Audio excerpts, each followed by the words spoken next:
O'qituvchilar va murabbiylar bu jamiyatning eng muhim poydevoridir. Ular yoshlarni tarbiyalash, bilim berish bilan cheklanmaydi. Ularning roli bugungi globallashuv davrida yanada yuksalmoqda. Bayram munosabati bilan Ohangaron tumanida bayram tadbiri tashkil etildi. Unda 12-maktab jamoasi aziz ustozlarni e'zozlash maqsadida dasturxon atrofida yig'ildi. Xalq ta'limi vazirligi va hududiy ta'lim tashkilotlari tomonidan o'tkazilgan tadbirda o'qituvchilarning ilmiy yutuqlari, ijtimoiy faoliyati va hayotga qo'shgan hissasi alohida ta'kidlandi.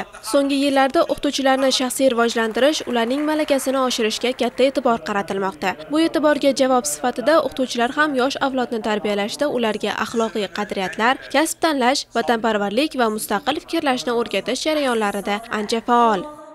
Mana bugun ustozlar bayramida maktabimiz ustozlari, mana nafaqadagi ustozlarimiz hammalari yig'ilib, mana katta bayram uyushtirilgan. Hozirgi kunda shu yoshlarimizga berilayotgan imkoniyatlar, prezidentimiz ustozlarni qo'llab-quvvatlayotganlaridan minnatdormiz. Kelajak avlodga bilim berishdek mas'uliyatli, sharafli kasbimizdan faxrlanamiz. Bugungi ustozlar bayrami bilan yurtimizdagi barcha ustozlarni, nafaqadagi ustozlarni hammalarini tabriklayman. Bayram tadbiri kuy-qo'shiqlar bilan yanada ko'tarinki ruhda o'tkazildi. Tadbir so'ngida esa maktabda uzoq yillar o'quvchilarga bilim ulashib, ularni jamiyatga manfaatli inson qilib tarbiyalashda o'zlarining mehnatlarini ayamagan, hozirda nafaqadagi ustozlarga alohida hurmat bajo keltirildi. Ularga maktab jamoasi tomonidan esdalik sovg'alari topshirildi. Mana bugun yosh ustozlarga men aytayotgan tabrigim shundan iboratki, ular albatta bizni singari mehnat qilib, chunki hozir sharoitlar o'ta zo'r.